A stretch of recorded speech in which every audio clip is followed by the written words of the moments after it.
Vem comigo, torcida vascaína. Tá no ar o Gigante da Virada. Meu nome é Renan Bidu. Então, galera, começa aí o giro de notícias do Vascão da Gama. Vamos falar aí da várias notícias, trazer tudo para vocês que está acontecendo no Vasco. Vamos falar aí de eleição, né? Que ainda não acabou. Vamos falar aí do jogo, dos jogos que o Vasco vai ter aí depois do jogo do Sport. Vamos falar um pouco ainda aí do jogo do Sport, repercutir um pouco do jogo, né? E tudo que está acontecendo no Vascão da Gama, entrevista de Campelo, entrevista coletiva, que Campelo ali endurece ali a coisa para a entrada aí do presidente eleito. Então vai ter muito assunto aí, galera, nesse giro de notícias do Vascão da Gama aqui no Gigante da Virada. Então, galera, desde já eu peço que deixe seu like aí, assista o vídeo por completo, né? E se inscreva no canal que não é inscrito e ative o sininho para receber todas as notificações do nosso canal. E propague o canal aí nas redes sociais, aí nos grupos de WhatsApp, grupo de Facebook, no Instagram. Dê força pro nosso canal, porque aqui é Vasco. Então, vamos que vamos. Depois da vinheta aí, vamos começar com o giro de notícias do Vascão da Gama. Roda a vinheta.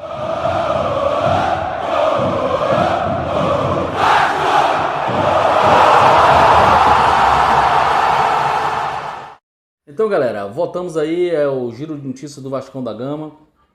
Então, como eu disse a vocês, vamos falar de abordar vários assuntos, né?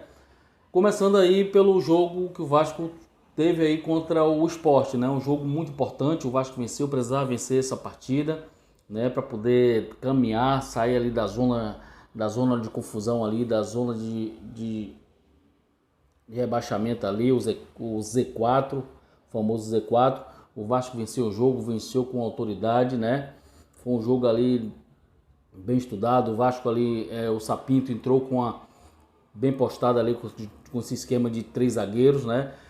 E o Castan e Miranda, a dupla de zaga principal, testou o Covid-19 a semana passada, então entrou ali uns zagueiros novos, ali Marcelo Alves, entrou o Ricardo Graça, que já fazia parte desse terceiro zagueiro, né? E deram conta do recado. O Vasco entrou ali com o sistema defensivo, entrou o Léo Gil, o Andrei no meio. Os laterais jogaram muito bem, o Léo Matos, o Neto Borges. Teve aí o gol aí do cruzamento aí do Neto Borges, aí o segundo gol, né? O primeiro gol, o cruzamento aí de Léo Gil, uma bola ali conquistada por Thales ali no meio campo. Ele levou, tocou para a esquerda, e Léo Gil cruzou, e Cano, como sempre, nosso matador aí, fazendo os gols aí de um toque só, né? Então o Vasco ali controlou bem o jogo no primeiro tempo, com as articulações, com as saídas de bola, marcando bem no fundo ali. E no segundo tempo o Vasco manteve a pegada e deu sequência no bom jogo. Andrei marcando muito ali, Léo Gil foi um dos melhores jogadores em campo, Germancano foi o melhor jogador em campo, Benítez ali articulando bem. Benítez, eu ainda vejo que ele está de uns certos jogos para cá, ele está meio desse retorno aí, que ele estava contundido, está um pouco meio apagado, porque eu acho que Benítez tem que ficar mais próximo ali de Germancano e Thales Magno. Ele vem pegar a bola cá atrás, levar, então termina assim, chegando no 20 do segundo tempo, ele já está um pouco muito cansado, entendeu? Mas eu acho ali que o Ricardo Pinto tem de achar um jogador ali, não sei se Thales tem de ir pro banco, achar um jogador para poder mais veloz, para se aproximar mais de Germancano. Germancano joga muito sozinho. Thales leva a bola mais pelo canto ali, vai levando sempre para a esquerda, em vez de se aprofundar e ir mais ali na vertical junto com o Germancano. Então acho que fica ali um pouco ali aqui Germancano muito sozinho. Quando pegar um time muito esperto ali, pegar um time bem ativo, fica complicado para Germancano fazer gol. Mas o Vasco sobressaiu e a marcação bem postada ali, o setor defensivo, o meio de campo jogando bem. O Vasco ganhou o jogo de 2-0, que fez o Vasco somar aí 22 pontos, né? Galgou aí 3 posições, mas ontem aí com a derrota do Botafogo, o Vasco perdeu mais uma posição aí pro Bragantino, que o Botafogo perdeu ontem pro Bragantino aí no Rio de Janeiro. Então, galera, o Vasco vai jogar os próximos jogos do Vasco. O Vasco vai jogar agora com Fortaleza, valendo aí, se eu não me engano, a 16ª rodada, né? Que o Vasco não ainda tem 2 jogos a menos, Fortaleza e Palmeiras. O jogo contra o Palmeiras, o Vasco ainda não estreou, não jogou. Será em São Paulo. Já jogou o jogo do segundo turno contra o Palmeiras, mas ainda não fez o jogo do primeiro turno. Seria o jogo da estreia do Vasco. Então o Vasco vai jogar com Fortaleza agora na quinta-feira, dia 19, né? Um jogo atrasado. O Vasco precisa pontuar, esse jogo vai ser em São Januário. O Vasco somando aí mais 3 pontos vai a 25 pontos, pode ganhar aí 5 posições na tabela, que os outros, essa rodada agora não vai ter, aí só quem joga atrasado. E no meio de semana agora vai ter a Copa do Brasil. Então esse jogo aí o Vasco pode ganhar aí 4 a 5 posições na tabela e melhorar aí seu desempenho e sua pontuação. Próximo jogo, depois desse jogo Fortaleza, aí vai pegar uma pedreira, São Paulo embalado, né? Dia 22/11, fora de casa, domingo. Então um jogo muito difícil, o Vasco aí de igual para igual não vai dar para jogar, porque o São Paulo ali, Fernando Diniz ali ajeitou o time. E o Vasco vai ter de fazer seu sistema aí, o Ricardo Pinto aí, creio que esse jogo de Fortaleza vai com o mesmo time ali, com o mesmo sistema defensivo, e pro São Paulo também, né? Vai jogar aí com todo fechadinho, tentando ali umas 2 bolas ali para poder empatar ou ganhar o jogo ali de 1 a 0, não sei, porque o São Paulo tá vindo embalado, tá indo em busca do título, né? Tá ganhando do Flamengo aí no Maracanã, já deu 2 cacetes no Flamengo aí. Então, vai vir forte o São Paulo, então o Vasco tem que entrar esperto. Vai ser um jogo muito difícil. Muito difícil aí, a gente tem que botar barba de molho, porque o Vasco, lógico que ganhamos o primeiro turno no São Paulo, em São Januário, o Vasco estava bem, né? Foi tanto que o Vasco chegou à liderança do campeonato. Ganhamos de 2 a 1, mas lá no Morumbi vai ser muito difícil, que o São Paulo já encontrou aí seu bom futebol, fica meio complicado. E o próximo jogo aí depois do São Paulo será dia 26, já começando aí o primeiro jogo de ida aí da Sul-Americana, né? O Vasco Defensa e Justiça da Argentina, é um timezinho muito perigoso também, ele dá calor ali em Boca, em Independente, em River Plate quando joga o Campeonato Argentino. É um time muito difícil de se ganhar. Não sei hoje aí como é que tá a situação dele, se tá jogando bem, mas pelos jogos que eu acompanhei do Defensa e Justiça é um jogo muito difícil. É um time muito difícil de se ganhar, muito complicado. São os caras argentinos, são os caras raçudos, nós conhecemos aí da raça argentina. Então o Vasco é um jogo que o Vasco precisa se estudar, precisa muito cautela para poder fazer o jogo e não levar gols. Tentar não levar gols. Ricardo Pinto manter seu sistema defensivo muito ativo, muito preparado, muito concentrado para poder não levar gol desse time aí. Que é pra gente resolver essa jornada. Se a gente conseguir fazer gol lá, melhor. E na Sul-Americana tem um gol contado fora de casa. Então o Vasco conseguir fazer um gol lá, ou que empate 1 a 1, ou que ganhe de 1 a 0, ou até que se perder de 2 a 1, já é uma boa situação. Mas o bom não é não perder, não levar gols e a gente trazer o resultado para o São Januário, procurar fazer um gol lá nos contra-ataques, mas é um time complicado. E aí o Vasco, depois do Defensa e Justiça, aí só vai fazer o segundo jogo já em dezembro, se eu não me engano é dia 4 de dezembro. Mas antes disso tem um jogo fechando aí o Campeonato Brasileiro do mês de novembro, 30 de novembro, 30/11, uma segunda-feira, com o Ceará em São Januário. Olha só, você prestando bem, o Vasco vai pegar o Fortaleza, agora dia 19, pega o São Paulo lá, Campeonato Brasileiro, dia 22, e volta e pega o Ceará dia 30, fechando aí o mês de novembro, Campeonato Brasileiro. Então, é muito importante o Vasco somar esses pontos dentro de casa, né? Vai fazer um jogo fora e 2 dentro aí desses 3 do Campeonato Brasileiro que resta em novembro aí. Então é muito importante fazer pontuar, confirmar esses 9 pontos, com 3 no Sport, com mais 6 dentro de casa. O Vasco aí, 25, pode chegar a 28 pontos. E quem sabe beliscar alguma coisa ali contra o São Paulo, pode chegar até mais aí do que 28 pontos. Então é muito importante somar esses pontos dentro de casa para a gente se afastar ali, o Vasco se afastar dessa zona de confusão e tentar galgar alguma coisa ali, acompanhar o Bahia, que o Bahia já venceu aí o Curitiba aí fora de casa de virada. O Bahia já somou 28 pontos e é ele que está dividindo ali do nono para baixo, é ele que está dividindo ali a galera ali, o primeiro pelotão para o segundo pelotão. Então tem que encostar no Bahia e procurar encostar.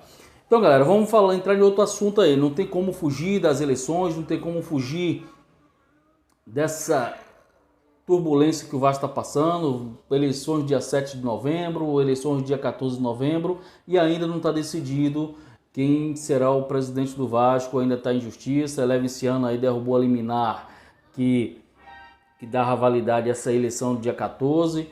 Teve comemoração, mas ainda não está definido, faltam algumas coisas, está na mão da justiça. E o Leviciano aí vem prometendo alguns reforços, quer acessar o Vasco para já ter esse momento de transição, para poder já articular alguns reforços para o Vasco, porque também tem um período de inscrição, né? Em Campeonato Brasileiro, os campeonatos têm período de inscrição, e o Campeonato Brasileiro já passamos aí da metade, né? Então, quanto mais correr, mais rápido for, melhor para o clube e ter tempo de inscrição, que ele pretende ainda trazer, diz que está tudo certo com Balotelli, tem aí conversas com o Hulk, né? Com agentes do Hulk, tem conversa marcada aí com o Alex Teixeira. Então o Vasco tem pressa, o Vasco quer Leviciano se adiantar, mas as coisas lá, partindo para o lado do Vasco lá, o Campelo, Jorge Salgado está dificultando as coisas e não quer entender e não quer também reconhecer a vitória de Leviciano. Então está meio difícil a situação política. E o Campelo hoje aí deu uma entrevista, né? Uma entrevista coletiva, falou de vários aspectos. Vou até fazer uma narrativa para vocês de alguns pontos, pontuar algumas coisas que ele falou na coletiva dele, falando da situação, desse imbróglio que está vivendo o Vasco. Eu vou falar aqui para vocês. Está muito difícil a situação, mas a qualquer momento pode sair uma decisão judicial aí, dando crédito aí, direito aí, um dos vencedores da eleição. Esperamos nós que, eu mesmo espero que seja Leviciano, que foi quem me mostrou seus melhores projetos. A chapa Somamos foi um melhor projeto do que o Mais Vasco, do que é Sempre Vasco e do que a do Campelo, do Rumo Certo. Que na verdade na entrevista aí que ele dá, coletiva, fala de vários aspectos de eleição e tudo, e também teve uma carta que ele postou uma carta que descobriu muitas coisas erradas no Vasco e descobriu roubos, várias arbitrariedades no Vasco da Gama, e eu vou falar para vocês agora aqui. Então, falando da eleição aí, o Campelo disse que a justiça pegou ele de surpresa, né? Uma eleição já marcada lá há mais de 2 meses, para o dia 7, né, de novembro. Depois teve a indefinição de não ser mais dia 7 de novembro. Aí na sexta-feira, dia 6, a justiça deu causa aí, afirmando que essa eleição teria de ser dia 7 de novembro mesmo. Aí nisso aí, Campelo disse que foi pego de surpresa. A chapa dele foi pego de surpresa, todo mundo foi pego de surpresa. Só um candidato, que ele falou, só um grupo político que ele falou, que estaria preparado. Ele não falou o nome, mas lógico que entendemos, suponhamos que ele estava falando do grupo de Leviciano.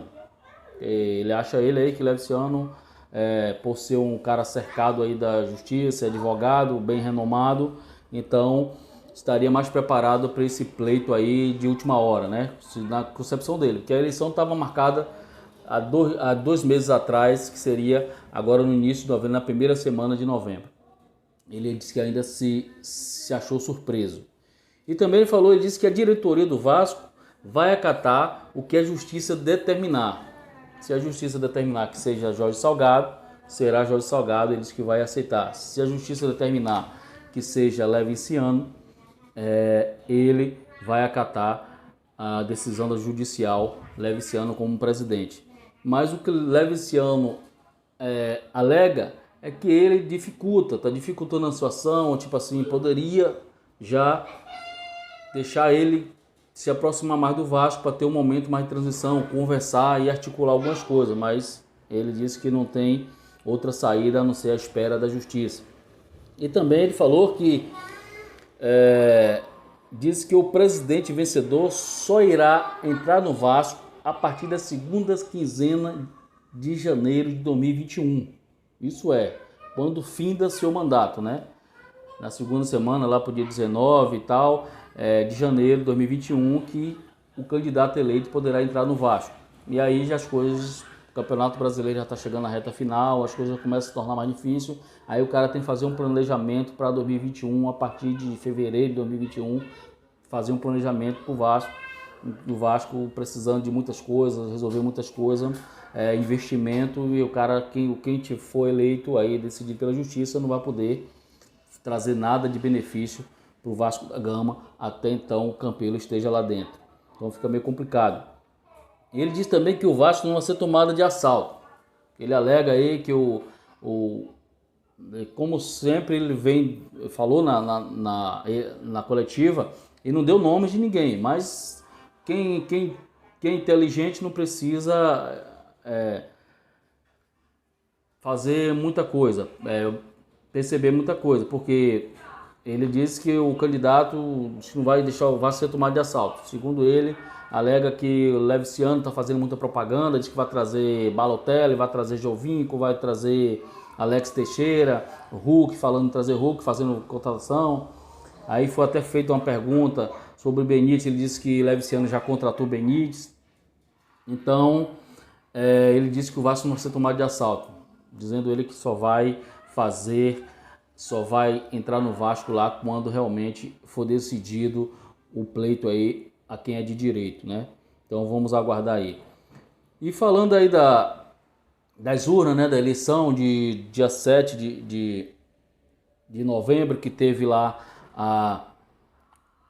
o embargo, né, da justiça, né, aquela liminar lá que suspendeu a eleição, ele disse que perguntou ao vice-presidente lá da Assembleia Geral se eles poderiam ir embora, se ele podia ir embora. Eles foram embora, Júlio Brandt, foi Salgado, foi todo mundo embora, e disse que o vice-presidente lá disse que não ia mexer nas urnas, as urnas iam ser lacradas, não ia ser apurado o voto naquele dia. Ele disse que foi pego de surpresa porque foi confirmado uma coisa, conversado uma coisa e os votos foram contados naquele dia ali, na noite do dia 7 de novembro, sábado, e dado o pleito Leviciano como vencedor.